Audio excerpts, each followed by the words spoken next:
নমস্কার সবাইকে, টিকি চ্যানেলে আবার সবার স্বাগত। আমি একটা নতুন ব্লগ নিয়ে চলে এসেছি আবার। আজ হলো ধনতেরাস, তো সবাইকে জানাই হ্যাপি ধনতেরাস। আমি যতদিন এই ভিডিওটা পোস্ট করবো ধনতেরাস দিওয়ালি সবই পেরিয়ে যাবে, কিন্তু আজ যেহেতু ধনতেরাস তাই আমি উইশ করলাম আপনাদের সবাই ধনতেরাস, আপনার সবার দিনটা ভালো কাটুক, আপনাদের লাইফে আরও বেশি উন্নতি আসুক, ওয়েলথ, হ্যাপিনেস সব কিছু আসুক। তো চলুন আজকে ব্লগটা স্টার্ট করি। আর আপনাদের একটা জিনিস জানানোর ছিল, আমি আমার পুরো ফ্যামিলি, আমি মা পাপা, আমরা কালকে একটা জায়গায় জন্য বেরোচ্ছি। কোথায় বেরোচ্ছি এটা কাল বলবো, কারণ কাল যাচ্ছে তাই কালই বলবো। আর তার জন্য প্যাকিং চলছে আমাদের, আর কোথায় যাচ্ছে এটা আমি বলবো কালকে। আর একটা জিনিস আমি যেটা নিজে পার্সোনালি এক্সপিরিয়েন্স করেছি, যেহেতু আমি বললাম যে আমরা কালকে একটা জায়গায় বেরোচ্ছি, তার জন্য আমি একটা মিশো থেকে ট্রলি অর্ডার দিয়েছিলাম। আমি সাইডে ফটোটা দিয়ে দেবো পারলে। সেটা আমি অর্ডার করেছিলাম, আমার এক্সাক্ট ডেটটা মনে নেই কবে আমি অর্ডার করেছিলাম, সেটা আমি ডেটটা আমি লিখে দেবো সাইডে, যেদিন আমি অর্ডার করেছিলাম। আমার ডেলিভারি ডেট আসার কথা ছিল, এক্সপেক্ট ডেলিভারি ডেট 26শে অক্টোবর, সেই হিসাবেই আমি অর্ডার করেছিলাম, বিকজ আমি 30শে অক্টোবর বেরোবো। তো আমি 4-5 দিন আমার হাতে সময় আছে, তো এসে গেলে অসুবিধা নেই। আমি আজ পর্যন্ত এই অর্ডারটা পাইনি। আমি কন্টিনিউসলি কাস্টমার কেয়ারে কমপ্লেন করে যাচ্ছি, বলছে আসছে আপনারা পেয়ে যাবেন, লজিস্টিক্সে কিছু প্রবলেম, এইসব হ্যানত্যান আমাকে বলেই যাচ্ছে। আমি আজকে সকালে পর্যন্ত ফোন করলাম যে আমার কালকে লাগবে, আমাকে আজকে সকালে বলা হচ্ছে যে 24 থেকে 48 ঘন্টা আপনাকে ওয়েট করতে হবে। আমি বলছি আর তো ওয়েট করার সময় নেই আমার হাতে না। আমি কমপ্লেন করেছি, আমি 4বার কমপ্লেন করেছি যে প্লিজ কতক্ষণে আসবে আমার প্রোডাক্টটা, আমার ওই ট্রলি ব্যাগটা। তো বলছে আপনার আরও 24 থেকে 48, আমি ঠিক আছে আর লাগবে না, আপনি ক্যান্সেল করে দিন। আপনারা যদি এরকম কোনো প্রবলেম ফেস করে থাকেন তাই নিশ্চয়ই কমেন্ট সেকশনে আমাকে জানাবেন, আর এরকম প্রবলেমে কি সলিউশন হয় নিশ্চয়ই জানাবেন। আমি কমপ্লেন করেছি ওদের। আর এরকম প্রবলেম ফেস করলে ভালো লাগে বলুন? মানে কোথাও মানুষের যাবে, সে একটা এক্সপেকটেশন নিয়ে বসে আছে যে তার ব্যাগটা আসবে।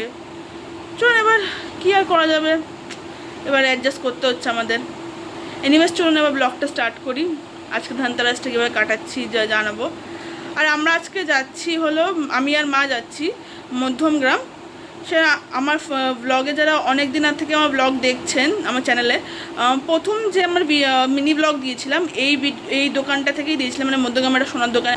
তো আজকে ওই সোনার দোকানে আমাদের ইনভিটেশন আছে, প্রতিবারই থাকে ধনতেরাসে, অক্ষয় তৃতীয়াতে। মানে আমার অক্ষয় তৃতীয়াতে আমি একটা মিনি ব্লগ দিয়েছিলাম, আমার চ্যানেলে ফার্স্টই হবে মিনি ব্লগ ওটা। চলুন বেরোই আমি আর মা, আর আপনাদের সাথে শেয়ার করব যা যা আমরা করছি আজকের দিনে।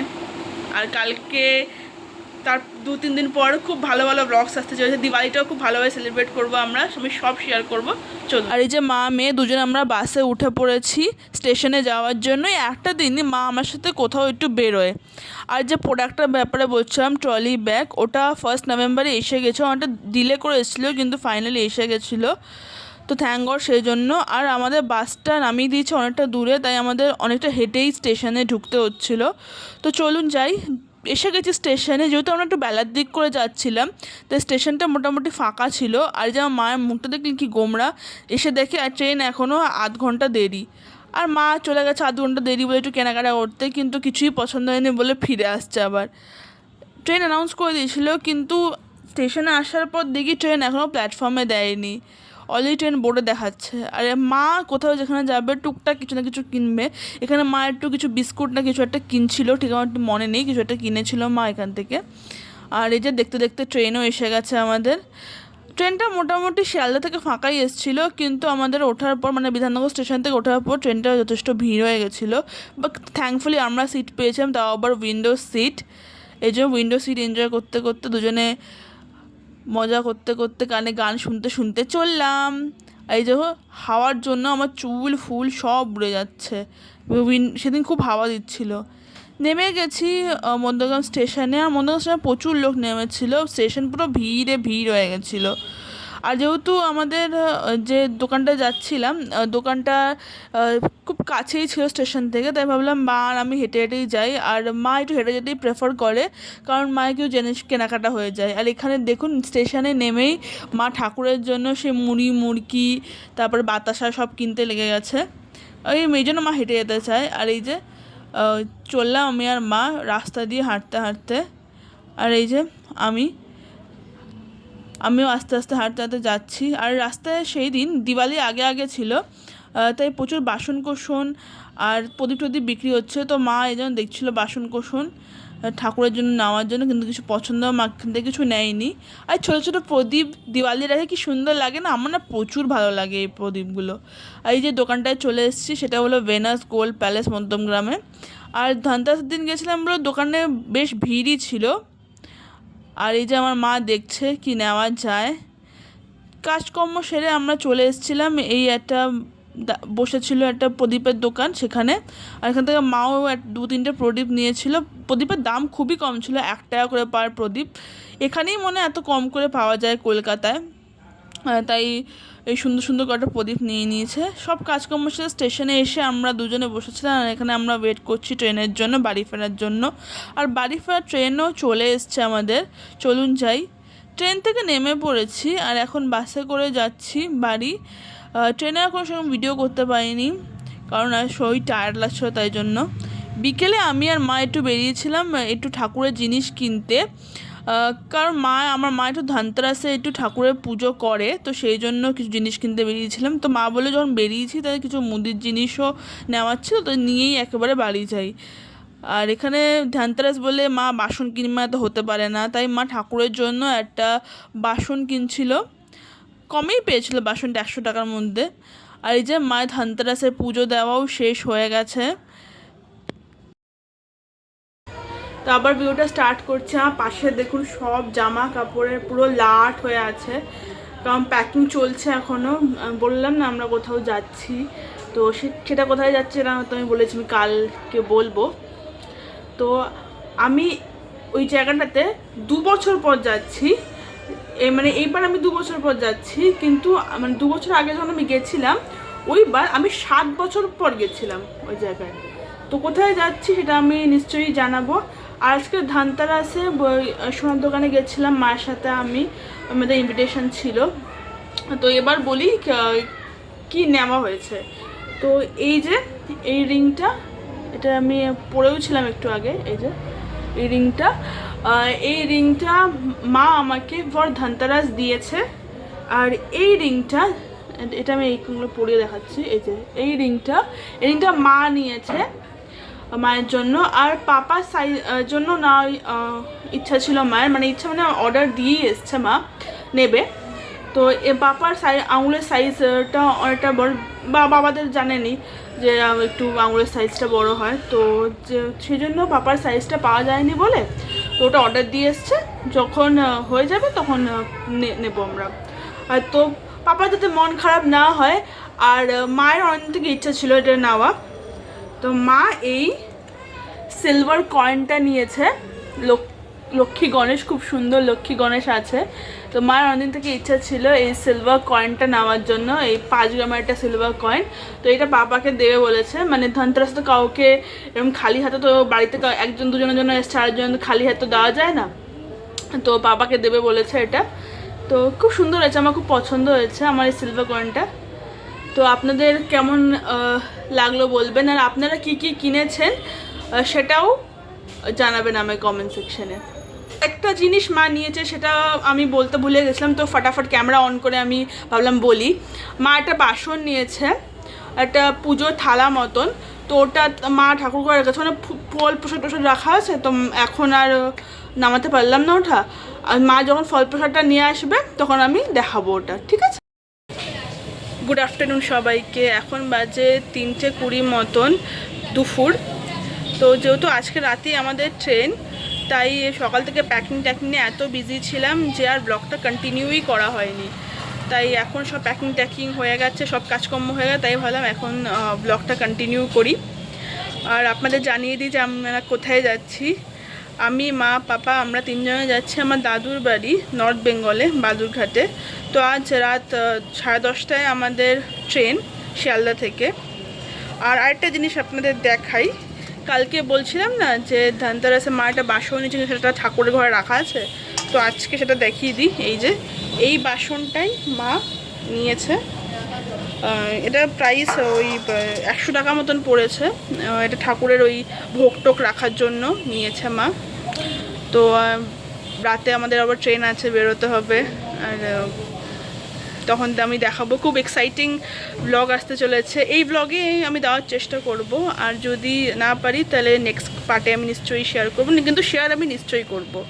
আর আমি আমার get ready with me Diwali শর্টসটা শেয়ার করে দিয়েছি, তো ওটা গিয়ে দেখে আসবেন, খুব ভালোবাসা দেবেন। তো সবাই আমার চ্যানেলটা সাবস্ক্রাইব করে রাখবেন, খুব এক্সাইটিং ব্লগ আসতে চলেছে, আমার দাদুর বাড়ির ব্লগ। আর আমার দাদুর বাড়িতে না,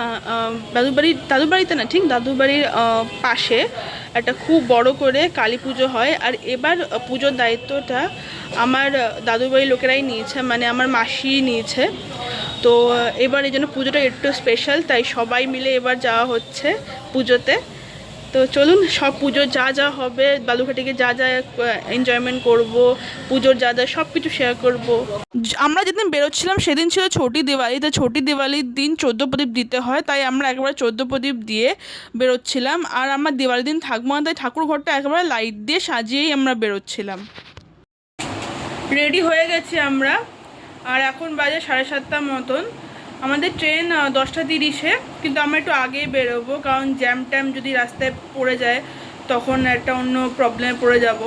তো আগে গিয়ে বসে থাকা ভালো, পরে দেরি হওয়ার পরে প্রবলেমে পড়ার থেকে আগে চলে যাওয়া ভালো, গিয়ে স্টেশনে ওয়েট করা ঠিক আছে। আর আমাদের খাওয়া দাওয়া হয়ে গেছে, আর সব রেডি ফেডিও হয়ে গেছি আমরা। এখন একটু পরে ক্যাব বুক করব, তারপরে আমরা বেরোবো। তো চলো, যা হবে সব শেয়ার করব আমি। আর খুব এক্সাইটিং মুমেন্টস আমার ব্লগে আসতে চলেছে, খুব ভালো ব্লগ আসতে চলেছে। তো চলুন, একটু পরে আমরা বেরোবো। সব প্যাকিং হয়ে গেছে আমাদের, আর বেরোবো আমরা। ক্যাব বুকও হয়ে গেছে, আর বেরোবো।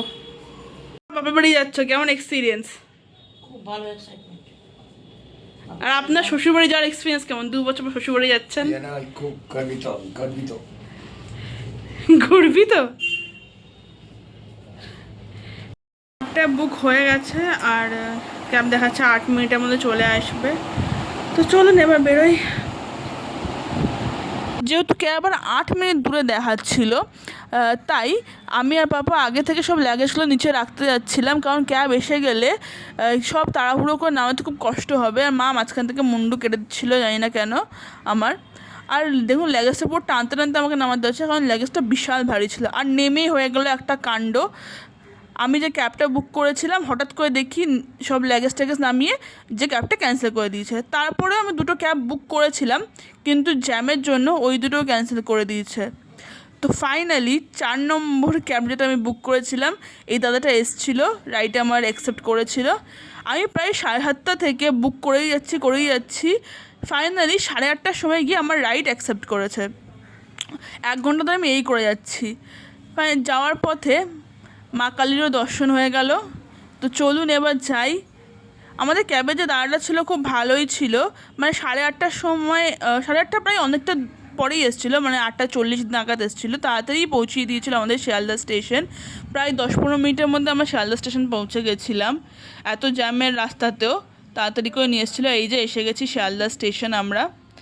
আর শিয়ালদা স্টেশনে ঢুকে একটা নতুন জিনিস দেখলাম, ঢাকিদের মোহরা দেওয়া হচ্ছে শিয়ালদা স্টেশনে। আমি তো ফার্স্ট টাইম লাইফে এরকম দেখলাম। আপনারা যদি দেখে থাকেন নিশ্চয়ই আমার কমেন্ট সেকশনে জানাবেন। আমার তো বেশ লেগেছে। দাঁড়ান, আপনাদেরও ঢাকিতে মোড়া দেওয়া দেখাচ্ছি।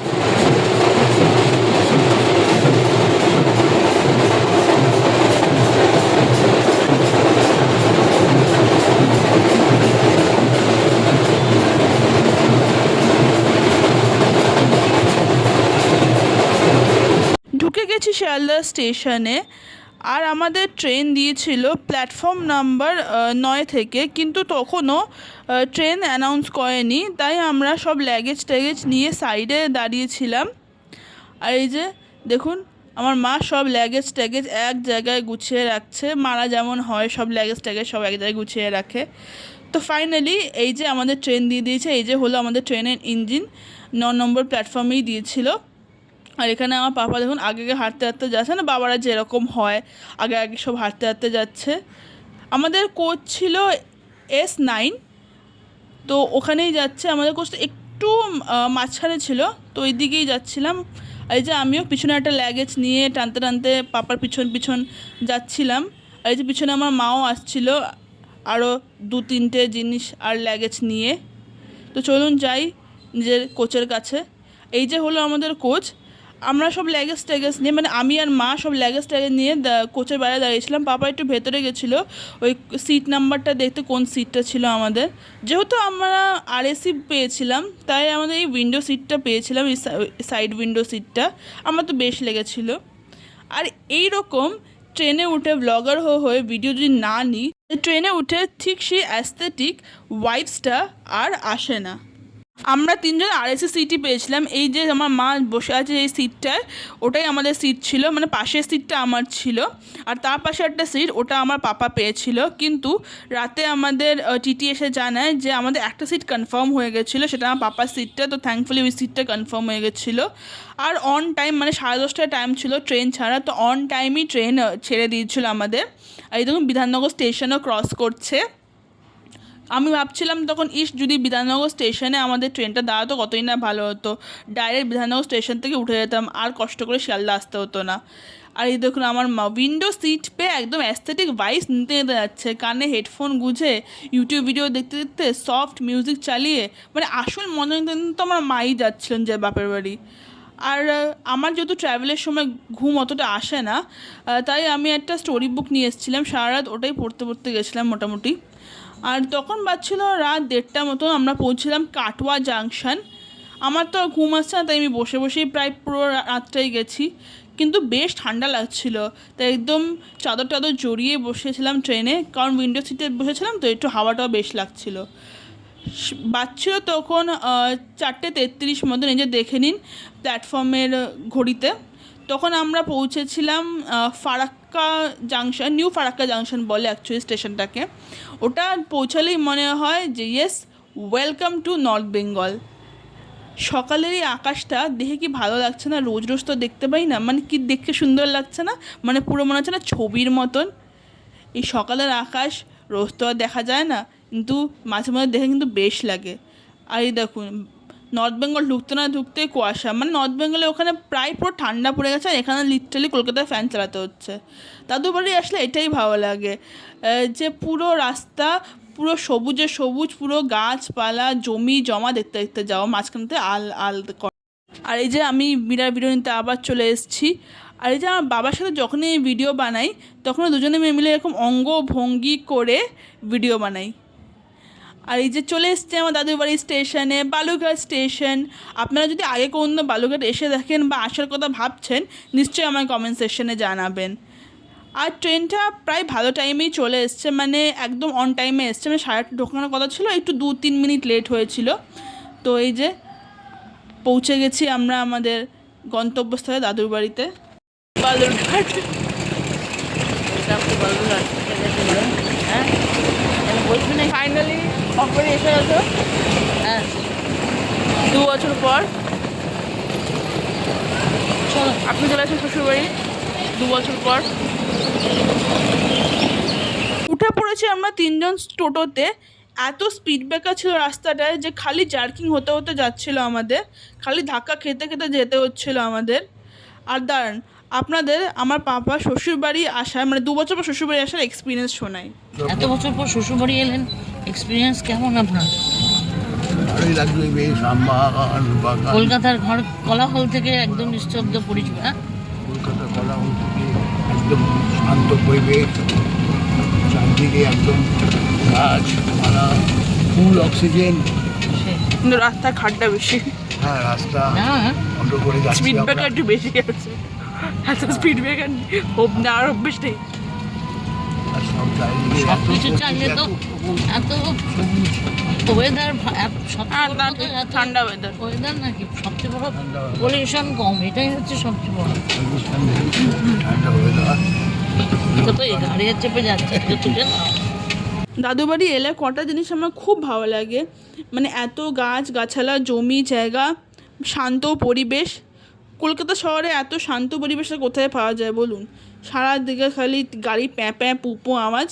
আর এটা হলো আত্রেয় নদী। এই আত্রেয় নদী আমার দাদুর বাড়ির পিছন দিক থেকেও গেছে, মানে দাদুর বাড়ির পিছনেও একটা নদী গেছে, সেটা হলো আত্রেয় নদী গেছে। আর এই যে দেখছেন এটা হলো বালুরঘাট গার্লস হাই স্কুল।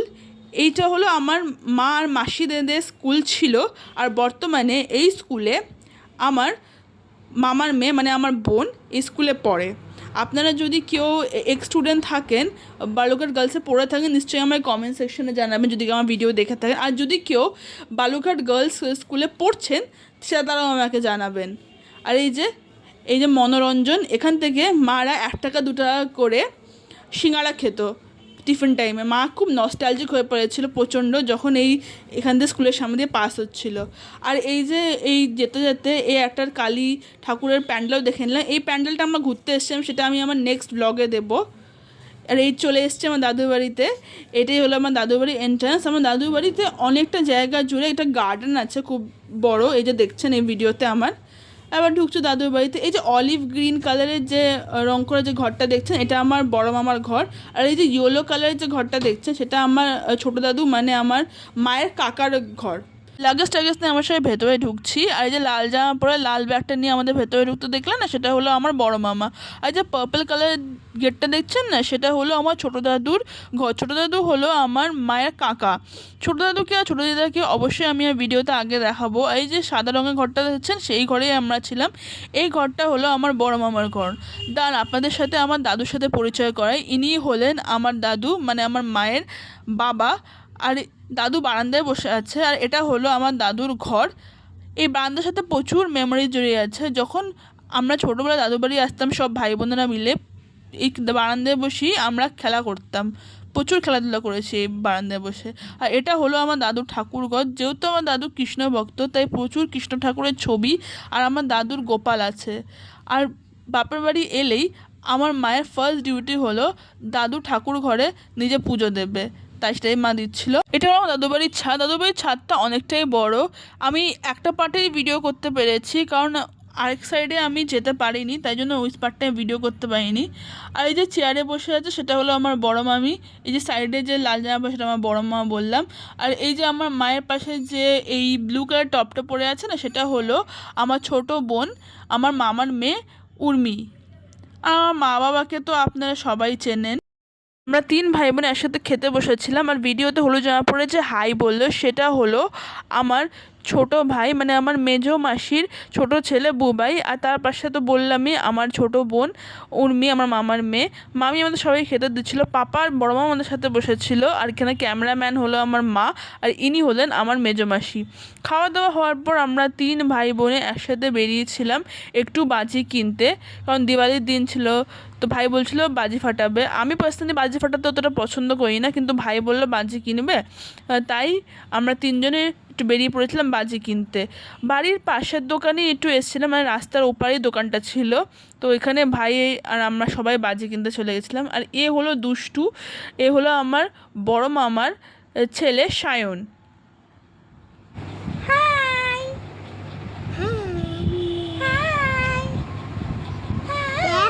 একটা জিনিস আমি এডিট করার সময় ভিডিও, সেটা আমার মনে পড়েছে। এই যে এই বাড়িটা দেখছেন, এটা আমার বড় দাদুর মানে আমার মায়ের জেঠুর। বড় দাদু এখন নেই, কিন্তু তার ছেলেরা মানে আমার মামারা ওখানে থাকে এখন। আর এই যে দেখুন আমার বড় মামি রান্নাবাড়ি করছে উনুনে, কারণ আমার বাপার ফার্স্ট ডিমান্ড শ্বশুরবাড়ি গেলে আমি উনুনেই খাবো, কারণ সারা বছরে ওভেনে খেতে খেতে আমার ভালো লাগে না, উনুনের রান্না খাওয়ার আমার পাপার বিশাল ভালো লাগে। আর এই পিছনে চলে এসেছিলাম একটু দাদুর এই পিছনে বাগান টাগান দেখতে। আর এই পিছনে অনেক বড় বড় বাঁশ বাগান আছে আর অনেক গাছপালাও আছে, কিন্তু মা বলছিল তখন, কিন্তু আমার ঠিক মনে পড়ছে না তখন। আর এই যে পিছনে দেখছেন না একটা নদী গেছে, আমরা জানি না আমার ভিডিওতে ঠিক করে ক্লিয়ার এসছে কি না। এটাই হলো আত্রাই নদী। আর আমরা কাছে যাইনি কারণ প্রচুর পোকামাকড়ও আছে ওখানে। দিওয়ালির দিন ছিল বলে আমার সব ভাই বোনেরা মিলে বাজি ফাটাচ্ছে, বাট আমি যেহেতু পার্সোনালি অতটা বাজি ফাটাতে পছন্দ করি না, তাই আমি সাইডে দাঁড়িয়ে ওদের বাজি ফাটানো এনজয় করছিলাম আর আমি এই ভিডিওটা নিচ্ছিলাম। আর এই যে দেখুন যে ওই চকের বোমটা ফাটিয়ে টুক করে পালিয়ে এলো, সেটা হলো আমার ছোটো মাসি, মিঠু মাসির ছেলে টুবলু। অন্ধকারের জন্য কারোই মুখ ঠিক মতন দেখা যাচ্ছিল না, ওদের সবার মুখ আমি আমার ভিডিওতে আগে গিয়ে নিশ্চয়ই দেখাবো। আর এই যে আরেকজন দেখো আমার ভাই বুবাই দৌড়ে চলে এসেছে কালী পটকা ফাটিয়ে, এই পটকাগুলো খালি আমাদের দিকে ছিটকে ছিটকে আসছিলো। আর এই যে আমার ছোট ভাই সায়ন, বাচ্চা মানুষ তো, ওকে আর কোনো বড় পটকা বা কিছু ফাটাতে দেওয়া হয়নি, ওকে খালি তারাবাতিটা দেওয়া হয়েছিল, তাও আমাদের চোখের সামনে ও তারাবাতি ফাটাচ্ছিল, যাতে আমার বোন উর্মি ওকে জ্বালিয়ে দিচ্ছিল এই তারাবাতিগুলো, আর আমাদের চোখের সামনে উইথ সেফটি ও ফাটানো হচ্ছিলো, কারণ বাচ্চা মানুষ তো। ভাই বোনেরা বসে গল্প করছে। আর এখানে যে লাল জামা পরে বসে আছে সেটা হলো মনা মাসি, দ্য ফান লাভিং পারসন। কালকে অ্যাকচুয়ালি মনা মাসির মানতের পুজো আছে। মনা মাসি হলো আমার ছোটো দাদুর মেয়ে, মানে আমার মায়ের খুড়তুতো বোন, কিন্তু ওরা এইভাবে মানুষ হয়েছে যে খুড়তুতো যাতে তো কোনো ডিফারেন্সই নেই। এখানে বড় মা, বড় মামি, মনা মাসি, মেজো মাসি, মা বাবা সব একসাথে গল্প করছে। আজকে ব্লগটা এইটুকু অবধি রাখলাম, নেক্সট পার্টে পুজোর ব্লগটা আমি দেবো, কারণ একসাথে পুরো ব্লগটা দিতে গেলে ভিডিওটা অনেকটা বড় হয়ে যাবে। আজকে আমার ব্লগটা এইটুকু অবধি। যদি আমার ব্লগগুলো ভালো লেগে থাকে please subscribe to my channel আর দেখতে থাকুন আমার চ্যানেল টিকি।